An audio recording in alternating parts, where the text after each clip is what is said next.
Amos chapitre 2.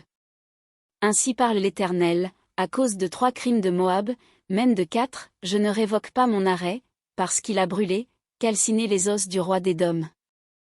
J'enverrai le feu dans Moab, et il dévorera les palais de Kérijot, et Moab périra au milieu du tumulte, au milieu des cris de guerre et du bruit de la trompette. J'exterminerai de son sein le juge, et je tuerai tous ses chefs avec lui, dit l'Éternel. Ainsi parle l'Éternel, à cause de 3 crimes de Juda, même de 4, je ne révoque pas mon arrêt, parce qu'ils ont méprisé la loi de l'Éternel et qu'ils n'ont pas gardé ses ordonnances, parce qu'ils ont été égarés par les idoles mensongères après lesquelles leurs pères ont marché. J'enverrai le feu dans Juda, et il dévorera les palais de Jérusalem.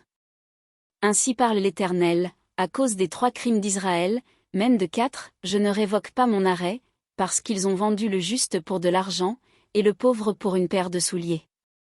Ils aspirent à voir la poussière de la terre sur la tête des misérables, et ils violent le droit des malheureux.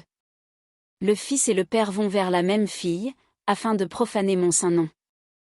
Ils s'étendent près de chaque autel sur des vêtements pris en gage, et ils boivent dans la maison de leur Dieu le vin de ceux qu'ils condamnent. Et pourtant j'ai détruit devant eux les Amoréens, dont la hauteur égalait celle des cèdres, et la force celle des chênes, j'ai détruit leurs fruits en haut, et leurs racines en bas.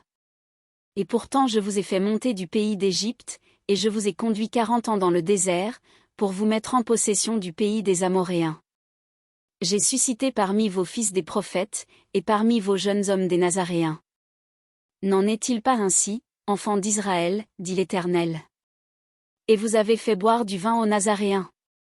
Et aux prophètes vous avez donné cet ordre, ne prophétisez pas. Voici, je vous écraserai, comme foule la terre un chariot chargé de gerbes. Celui qui est agile ne pourra fuir, celui qui a de la force ne pourra s'en servir, et l'homme vaillant ne sauvera pas sa vie. Celui qui manie l'arc ne résistera pas, celui qui a les pieds légers n'échappera pas, et le cavalier ne sauvera pas sa vie. Le plus courageux des guerriers s'enfuira nu dans ce jour-là, dit l'Éternel.